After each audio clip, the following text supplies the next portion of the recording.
राधा स्वामी जी। बाणी बाणी श्री गुरु नानक देव जी महाराज। आज के सत्संग का विषय है जपजी साहिब में साचा साहिब का क्या अर्थ है, उस परमात्मा की क्या व्याख्या है बाबा नानक के अनुसार।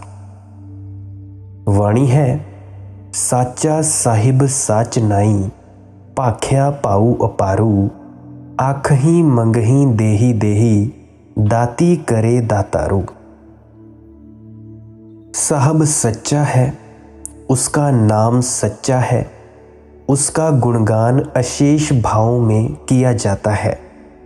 गुणगान करते हैं लोग और दो करके मांग करते हैं और दाता देता ही चला जाता है। फिर उसके आगे क्या रखा जाए कि उसके दरबार का दर्शन हो और हम कौन सी बोली बोलें जिसे सुनकर वह प्यार करे। अमृत बेला में सत्य नाम की महिमा का ध्यान करो, बाबा नानक कहते हैं। वे कहते हैं कर्म से शरीर मिलता है, कृपा दृष्टि से मोक्ष का द्वार खुलता है। कहते हैं कर्मी आवे कपड़ा, यानी कर्म से शरीर मिलता है। बाबा नानक कहते हैं इस प्रकार जानो कि सत्य ही परमात्मा ही सब कुछ है। बाबा नानक का परमात्मा के लिए दिया गया शब्द है साहब। परमात्मा के साथ हम दो तरह से जुड़ सकते हैं। एक तो दार्शनिकों की परमात्मा के संबंध में चर्चा है, लेकिन उनके शब्द प्रेम से अधूरे हैं। उनके शब्द सूखे हैं, उनके शब्द बौद्धिक हैं, हार्दिक नहीं। बौद्धिक का मतलब दिमाग से दिए गए शब्द हैं, दिल से आए हुए शब्द नहीं है। वे सब शब्द दिमाग की उपज हैं। दूसरा मार्ग है भक्ति का मार्ग, उसमें शब्दों में रस है। वह परमात्मा को एक सिद्धांत की तरह नहीं, एक संबंध की तरह देखता है। वह उससे कुछ संबंध जोड़ता है, क्योंकि जब तक संबंध न जुड़ जाए तब तक दिल प्रभावित नहीं होता। परमात्मा का नाम हम कह सकते हैं सत्य, लेकिन साहब में जो बात है वह सत्य में ना होगी। सत्य शब्द से हम कैसे जुड़ेंगे? हमारा क्या संबंध होगा? हमारे दिल और सत्य के बीच कौन सा सेतु बनेगा? लेकिन साहब बड़े प्रेम प्यार का संबंध है। साहब होते ही परमात्मा प्रियतम हो गया। अब हम जुड़ सकते हैं, अब रास्ता खुला है, अब हम दौड़ सकते हैं। सत्य कितना भी ठीक हो, फिर भी भक्त के लिए रूखा सूखा है। भक्त चाहता है कुछ जिसके साथ स्पर्श हो सके। भक्त चाहता है कुछ जिसके आसपास नाच सके और गा सके। भक्त चाहता है कुछ जिसके चरणों में सिर रख सके। साहब प्यारा नाम है, उसका अर्थ है मालिक, उसका अर्थ है स्वामी। फिर संबंध बहुत ढंग के हो सकते हैं। सूफियों ने परमात्मा को प्रेयसी माना है, प्रेमिका माना है, तो साधक प्रेमी हो जाता है। हिंदुओं ने, यहूदियों ने, ईसाइयों ने परमात्मा को पिता माना है, तो साधक बेटा हो जाता है। बाबा नानक ने परमात्मा को साहब माना है, स्वामी माना है, तो साधक दास हो जाता है। इसे थोड़ा समझ लेना जरूरी है, क्योंकि इन सभी संबंधों का मार्ग भिन्न भिन्न होगा, अलग अलग होगा। प्रेमी के साथ हम एक ही तल पर खड़े होते हैं। प्रेमी ना तो ऊपर होता है और ना ही नीचे। प्रेयसी और प्रेमी एक ही तल पर खड़े होते हैं, कोई ऊपर नहीं और कोई नीचे नहीं। पिता और बेटे के बीच जो संबंध है वह संस्कारगत है। चूंकि हम किसी पिता के घर पैदा हुए हैं, इसीलिए उससे हमारा एक तरह का संबंध है। मालिक हम खुद होना चाहते हैं और हमारी चले तो परमात्मा को दास बना ले, तो अहंकार मिटाने के लिए दास की भावना से बड़ी कोई भावना नहीं हो सकती। ना तो पिता के संबंध में अहंकार गिरेगा, न प्रेयसी प्रेमी के संबंध में अहंकार गिरेगा। अहंकार तो गिर सकता है सिर्फ दास की भावना में कि मैं गुलाम हूं और तू मेरा मालिक है। और ये सबसे कठिन है, क्योंकि यही अहंकार की विपरीत स्थिति है। अहंकार मानता है मैं मालिक हूं, सारा अस्तित्व मेरा गुलाम है। भक्त कहेगा सारा अस्तित्व मालिक है, मैं गुलाम हूं। यही वास्तविक शीर्षासन है। सिर को जमीन में करके पैर ऊपर करके खड़े हो जाना असली शीर्षासन नहीं है, अहंकार को नीचे करके, क्योंकि वही सर है, उसको नीचे करके खड़े हो जाना दास की भावना है। इसीलिए दास ही ठीक ठीक शीर्षासन करता है, वह उल्टा हो जाता है।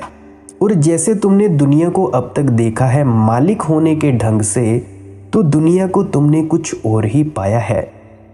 रास्ते से तुम गुजरते हो, भिखारी तुमसे मांगता है, क्या उसके मांगने से कभी कोई तुम्हारे मन में और उसके बीच कोई संबंध स्थापित होता है? किसी तरह का लगाव बनता है? उल्टी ही हालत होती है। उसके मांगने से तुम खिंच जाते हो, अगर देते भी हो तो बेमन से देते हो और दोबारा ध्यान रखते हो कि उस रास्ते से संभल कर निकलना है। जब कोई मांगता है तब तुम सिकुड़ते हो, देना नहीं चाहते, और जब कोई मांगता नहीं तभी देने का मन होता है। तुम जरा अपने को ही समझो तो परमात्मा की तरफ जाने के रास्ते साफ हो जाएंगे। जब कोई तुमसे मांगता है तब तुम देना नहीं चाहते, क्योंकि उसकी मांग छीन झपट मालूम होती है। वह आक्रमण कर रहा है, सब मांगे आक्रमण है। लेकिन जब तुमसे कोई मांगता नहीं तब तुम हल्के होते हो, तब तुम सहज ही दे सकते हो। बुद्ध ने अपने भिक्षुओं को कहा कि जब तुम गांव में भिक्षा के लिए जाओ तो मांगना मत, सिर्फ दरवाजे पर खड़े हो जाना। अगर कोई प्रति उत्तर न मिले तो आगे बढ़ जाना, मांगना मत। और यही तो भिक्षु और भिखारी में भेद है। भिक्षु को हमने महासम्मान दिया जो हमने सम्राटों को नहीं दिया, और भिखारी को तो हम आखिरी जगह रखे हुए हैं। सम्मान तो दूर, उसे हम अपमान देने के भी योग्य नहीं समझते, उससे हम नज़र बचाकर निकलते हैं। बुद्ध के भिक्षुओं ने पूछा कि बिना मांगे कोई कैसे देगा? तब बुद्ध ने कहा, बिना मांगे ही दुनिया में चीज़ें मिलती हैं, मांगे कि मुश्किल में पड़े। क्योंकि जब तुम मांगते नहीं तब तुम दूसरे को आतुर करते हो देने के लिए। जब तुम मांगते हो तब तुम दूसरे में संकोच पैदा करते हो। तुम अपने जीवन के सभी संबंधों में इस कहानी को छिपा हुआ पाओगे। पत्नी कुछ मांगती है, देना मुश्किल हो जाता है। लाते भी हो तो बेमन से सिर्फ कलह टालने को लाते हो। वह प्रेम का संबंध न रहा, वह सिर्फ उपद्रव से बचने की व्यवस्था हुई। पत्नी मांगती ही नहीं, कभी नहीं मांगती, तब तुम्हारा दिल प्रफुल्लित होता है, खुश होता है, तब तुम कुछ लाना चाहते हो, तब तुम उसे कुछ देना चाहते हो। देना तभी संभव हो पाता है जब तुमसे कोई भी ना मांगे। तुम परमात्मा से टूटे हो सिर्फ तुम्हारी मांग के कारण, और तुम्हारी सब प्रार्थनाएं 2 और 2 से भारी हैं। तुम परमात्मा का उपयोग एक सेवक की तरह करना चाहते हो। तुम कहते हो मेरे पाँव में दर्द है, कृपया दूर करो। तुम कहते हो आर्थिक स्थिति अच्छी नहीं है, इसे ठीक करो। तुम कहते हो पत्नी बीमार है, स्वस्थ करो। नौकरी खो गई, नौकरी दो। तुम परमात्मा के द्वार पर सदा भिखमंगे की तरह पहुँचते हो, मांगते हुए पहुँचते हो। तुम्हारा मांगना ही बताता है कि साहब तुम अपने को समझ रहे हो और परमात्मा को तुम दास की भांति समझ रहे हो। वह तुम्हारी ज़रूरतें पूरी करने के लिए है, और तुम्हारी ज़रूरतें इतनी ज़्यादा महत्वपूर्ण हैं कि तुम परमात्मा को भी सेवा में रत करना चाहते हो। नहीं, अगर परमात्मा साहब है और तुम गुलाम हो तो मांग क्या? और मज़ा तो ये है कि तुम मांगते हो और वह देता चला जाता है। ऐसा भी नहीं है कि तुम्हारे मांगने से ना मिलता हो, मिलता चला जाता है। लेकिन जितना ही तुम पाते हो उतना ही तुम उससे दूर हटते जाते हो, क्योंकि तुम और मांगोगे, जितना मिलेगा और मांगोगे, जितना तुम मांगोगे उतना ही तुम दूर हटते जाओगे। मांग कभी भी प्रार्थना नहीं बन सकती, इसे ध्यान से रखना। फिर से सुने, मांग कभी भी प्रार्थना नहीं बन सकती, वासना कभी भी प्रार्थना नहीं बन सकती, चाह कभी भी उपासना नहीं बन सकती। प्रार्थना का तो सूत्र ही यही है कि तुम वहां धन्यवाद देने जाते हो, बल्कि मांगने नहीं जाते। उसने पहले ही बहुत दे रखा है, जितनी ज़रूरत है उससे ज़्यादा दे रखा है, जितनी योग्यता है उससे तो ज़्यादा ही दे रखा है। प्याली पहले से ही भरपूर है और बह रही है। वास्तविक भक्त उसे धन्यवाद देने जाता है। उसकी प्रार्थना अहोभाव है। वह कहता है कि तूने मुझे बहुत दिया है, मेरी योग्यता क्या थी? और तुम कहते हो, देखो मेरी योग्यता को मेरे साथ अन्याय हो रहा है, मुझे और दो, और यह और कहीं समाप्त ना होगा। बाबा नानक कहते हैं, लोग मांगते रहते हैं और दाता देता चला जाता है, फिर भी उनकी मांगों का कोई अंत नहीं होगा। आखही मंगही देही देही दाती करे दातारू। और वह दे रहा है, और मांगने वाले सदा से मांगने चले आते हैं। मांग अनंत है, उसके अंत होने का कोई उपाय नहीं। अगर तुम मांगते ही रहे तो प्रार्थना कब करोगे? पूजा कब शुरू होगी? क्योंकि मांग का कोई अंत नहीं है। एक मांग पूरी होती है, 10 खड़ी हो जाती हैं। एक वासना समाप्त नहीं हुई कि 10 को जन्म दे देती है। तुम मांगते ही रहोगे, उपासना कब होगी? धन्यवाद कब दोगे? कितने जन्मों से तुम मांग रहे हो, अभी भी तुम भरे नहीं। तुम कभी भरोगे ही नहीं, क्योंकि भरना मन का स्वभाव नहीं है। मन सदा अतृप्त ही रहेगा, वह उसका स्वभाव है। मन छूट जाए तो तृप्ति होती है, मन रहे तो अतृप्त। मन कभी तृप्त नहीं होता। इसीलिए कोई ऐसा आदमी न तुम पा सकोगे जो कहे कि मेरा मन तृप्त हो गया है। और अगर कभी तुम ऐसा आदमी पाओ जो कहे मेरा मन तृप्त हो गया, तो तुम गौर से देखना, उसके पास मन होगा ही नहीं। आखिर मन है क्या, इसे भी थोड़ा समझो। मन तुम्हारी सब मांगों का जोड़ है। देही देही, दो और दो, इन सारी मांगों के जोड़ का नाम मन है। मन से बड़ा भिखमंगा इस जगत में कोई भी नहीं है। कितना ही मिले कोई अंतर नहीं पड़ता। सिकंदर भी मांग रहा है, रास्ते का भिखारी भी मांग रहा है, तुम्हारे पीएम सीएम भी मांग रहे हैं। मन का स्वभाव समझ लेना जरूरी है। और मन से तो प्रार्थना कैसे होगी? प्रार्थना का नाम ही अमनी अवस्था है। प्रार्थना का क्या अर्थ है? प्रार्थना का अर्थ है कि तुम मांगने नहीं गए, तुम धन्यवाद देने गए हो। सारी दृष्टि बदल गई। जैसे ही मन को तुम हटाओगे, तुम पाओगे कि इतना मिला है, अब और क्या चाहिए। मन को बीच में लाए कि लगेगा बिल्कुल कुछ नहीं मिला है, सब चाहिए। मन देखता है अभाव को, मन के हटने ही दर्शन होता है भाव का। इसे ऐसा समझो, एक आदमी है, उसे तुम गुलाब के फूलों की झाड़ी के पास ले जाओ, उसे सिर्फ कांटे दिखाई पड़ते हैं। वह गिनती करता है कांटों की, उसे फूल दिखता ही नहीं। तुम कितनी ही उसे दिखाओ, वह कहेगा जहाँ 1000 कांटे हैं वहाँ एक फूल हुआ भी तो क्या हुआ। और जहाँ 1000 कांटे लगे हैं, वह आदमी कहेगा संभल कर फूल को पकड़ना, वह भी कांटों का ही धोखा होगा। उसका तर्क ठीक भी है कि जहाँ कांटे ही कांटे लगे हैं, पहले तो वहाँ फूल लगेगा कैसे? कहाँ कांटे और कहाँ फूल? और जब 1000 कांटों में छिद चुका होगा उसका मन, तो उसे डर पैदा हो जाएगा। वह फूल पर भी भरोसा न कर सकेगा, आस्था न कर सकेगा। वह कहेगा कोई भ्रम हो रहा है, कोई सपना है, मैं किसी भूल में पड़ा हूँ, या कोई मुझे धोखा दे रहा है, या किसी ने फूल को ऊपर से चिपका दिया है। फूल हो कैसे सकता है जहाँ कांटे ही कांटे हैं? अगर कांटों की गिनती करो तो फूल पर भी श्रद्धा चली जाती है।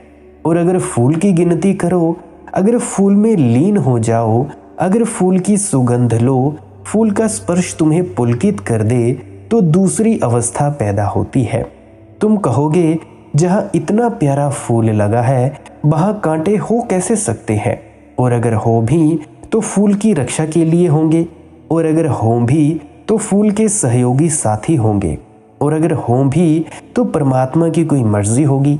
शायद फूल बिना कांटों के नहीं हो सकता, इसीलिए कांटे हैं, वे सुरक्षा है, वे पहरेदार हैं, वे फूल को बचा रही हैं। और फूल में तुम्हारा रस बढ़ता जाए तो एक दिन तुम पाओगे कि वही रस फूलों में चल रहा है जो कांटों में चल रहा है। इसीलिए उनमें विरोध कैसे हो सकता है। मन देखता है कांटों को, मन देखता है कि क्या नहीं है, मन देखता है कहाँ शिकायत है, मन देखता है कि कहाँ भूल है, मन देखता है कहाँ कमी है, मन देखता है असंतोष, अतृप्ति, मांग खड़ी हो जाती है।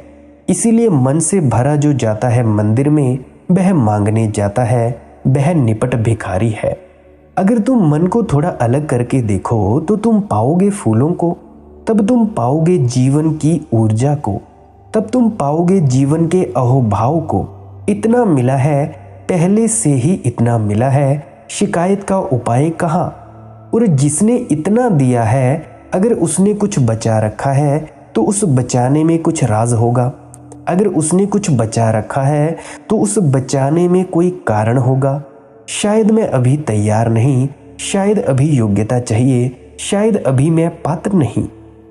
और समय के पहले कुछ ऊपर आ जाए तो सुख नहीं लाता, वह हमेशा दुख ही लाता है। हर चीज़ का समय है, हर चीज़ की परिपक्वता है।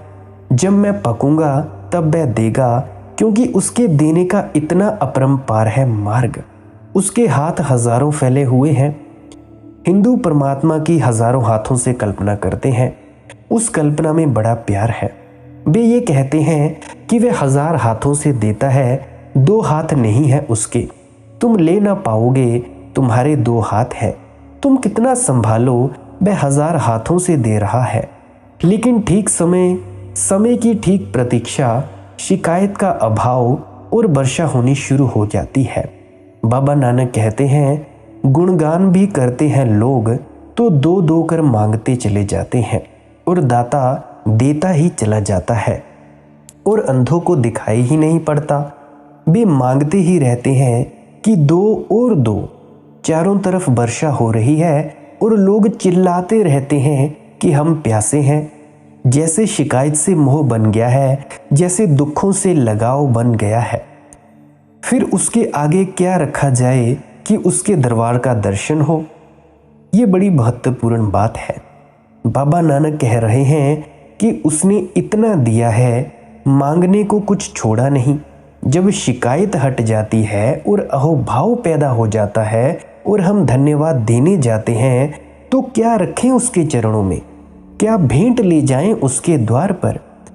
फेरी की आज्ञा रखिए जित्तू दिस्से दरबार। उसके दरबार में हम क्या रखें, धन्यवाद देने के लिए क्या भेंट ले जाएं, क्या चढ़ाएं उसके चरणों में, कैसे करें पूजा, कैसे करें अर्चना। तुम फूल ले जाते हो तोड़कर, उसके ही फूल बेहतर थे वृक्ष पर तो जीवित थे, तुमने तोड़कर मार डाले। उसके ही फूल मारकर तुम उसी के चरणों में चढ़ा आते हो, और तुम्हें शर्म भी नहीं आती। तुम उसे दोगे क्या, सब उसका ही तो दिया हुआ है। तुम धन लगाकर मंदिर खड़ा कर दो, नया गुरुद्वारा बना दो, मस्जिद निर्मित कर दो, पर तुम क्या कर रहे हो, उसकी ही दी हुई चीज़ों को उसे वापस लौटा रहे हो। फिर भी तुम अकड़े नहीं समाते हो। तुम कहते हो कि मैंने मंदिर बनवाया, मैंने इतने गुरुद्वारे बनवाए, मैंने इतना भोजन बांटा, इतने वस्त्र बांटे। तुम अकड़ते हो। तुम थोड़ा सा दे क्या देते हो, तुम्हारे अहंकार का अंत नहीं होता। इससे क्या खबर मिलती है, इससे खबर मिलती है कि तुम समझ ही ना पाए कि जीवन ने जो तुम्हें दिया है उसे वापस लौटाने में तुम्हारा क्या है। तुम ये भेंट उसे देने जा रहे हो और शगमदा भी नहीं रहे हो। उसके चरणों में क्या रखें, बाबा नानक पूछते हैं। उसके आगे क्या रखें कि उसके दरबार का दर्शन हो, कि हम उसके निकट आ जाएं, कि हमारी भेंट स्वीकार हो जाए। क्या रखें, केसर में रंगे हुए चावल, खरीदे गए फूल, तोड़े हुए पत्ते, क्या धन दौलत रखें? नहीं, कुछ भी रखने से ना चलेगा। अगर तुम ये समझ जाओ कि सभी उसका है, बस भेंट स्वीकार हो गई। जब तक तुम ये समझ रहे हो कि कुछ मेरा है, तभी तुम रखने की बात सोच रहे हो। जब तक तुम समझते हो कि मैं खुद मालिक हूं, चाहूं तो भेंट कर सकता हूं, तभी तक तुम भूल से भरे हो।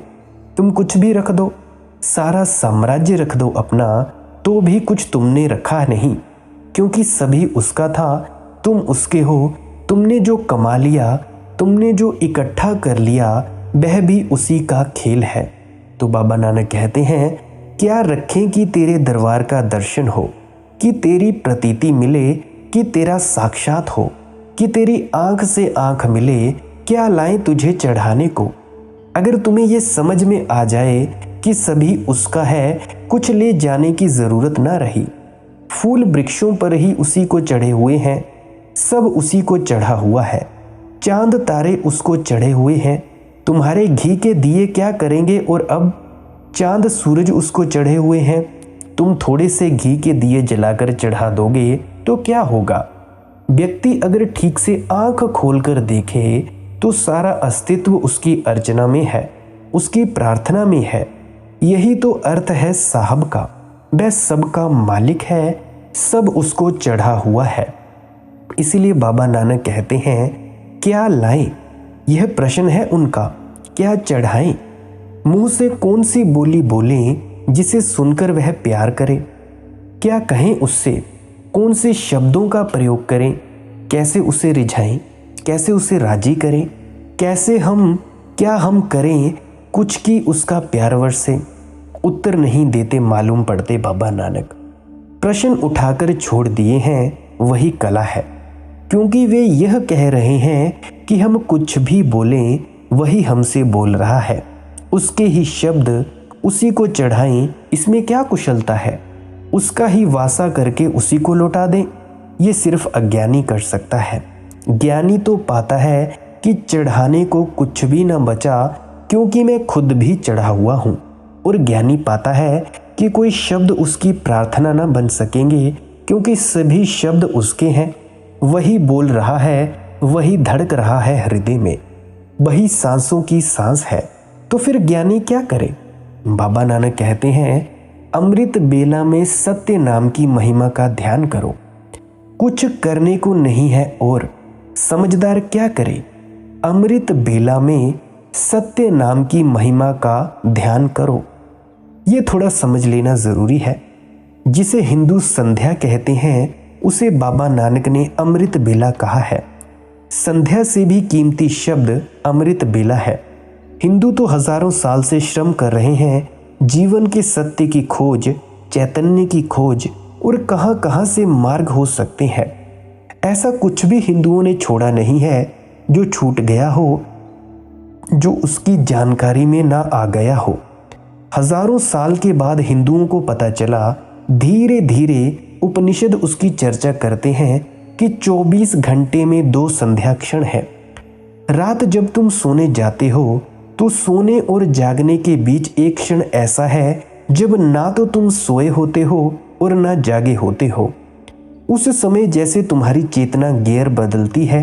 अगर तुम कार चलाते हो तो तुमने पता है कि एक गियर से दूसरे गियर में गाड़ी डालते वक्त बीच को क्षण भर को गाड़ी न्यूट्रल गियर से गुजरती है।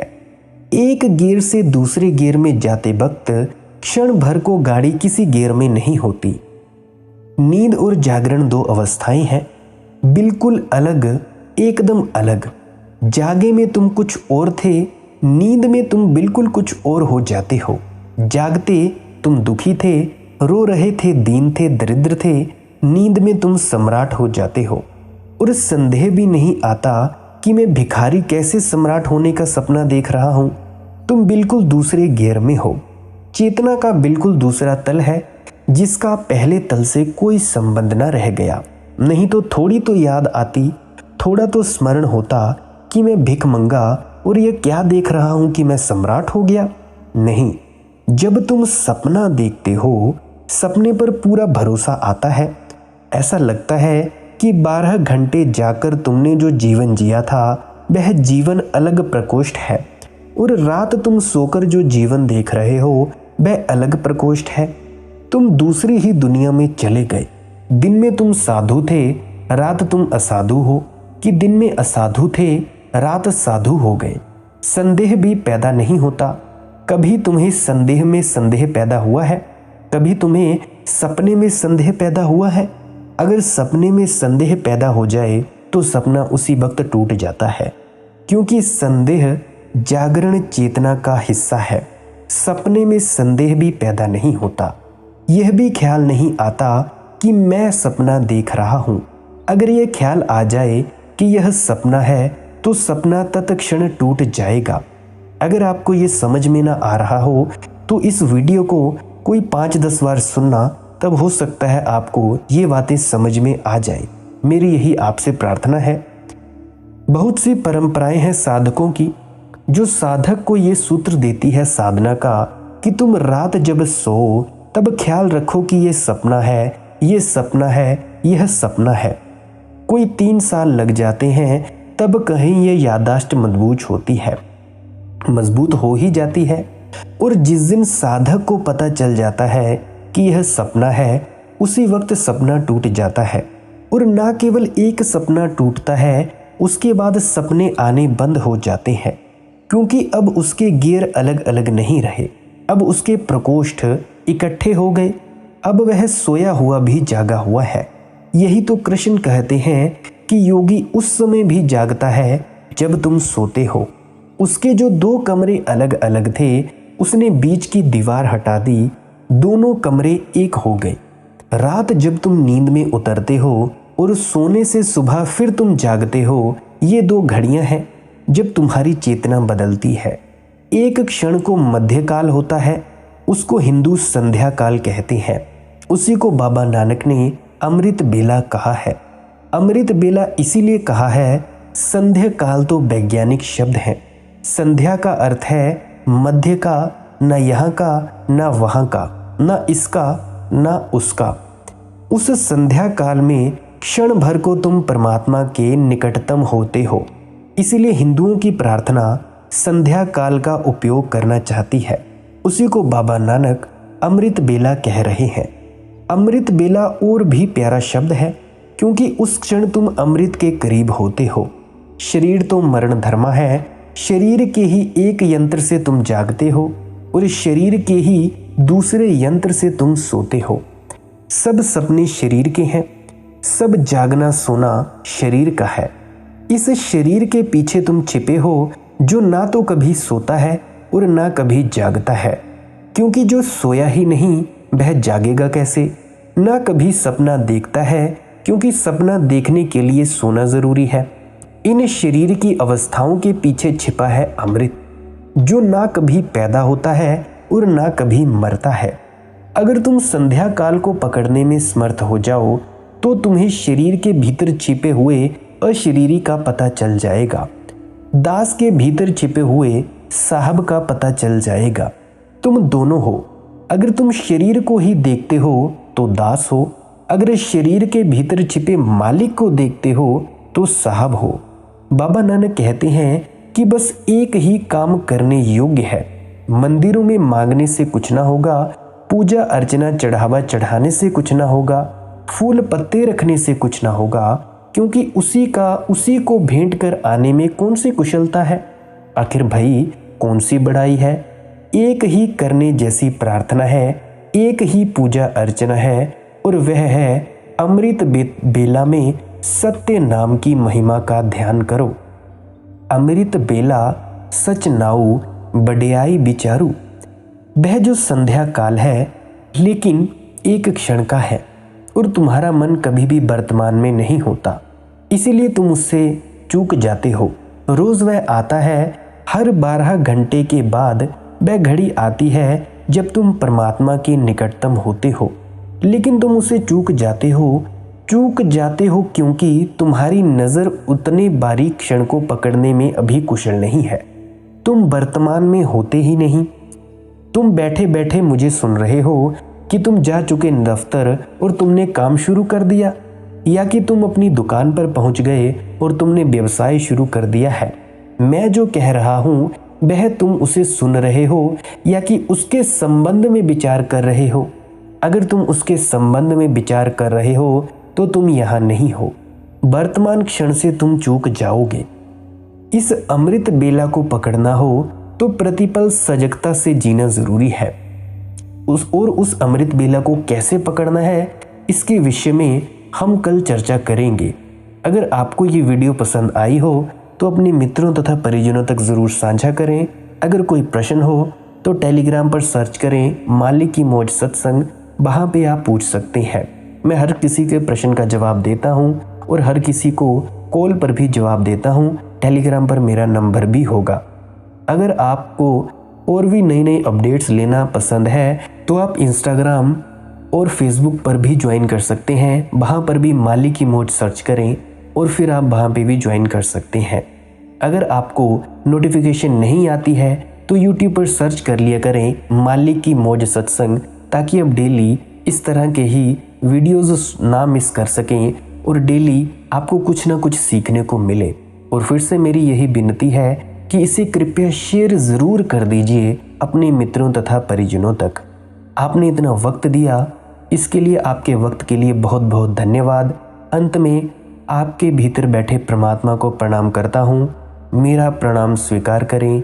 राधा स्वामी जी।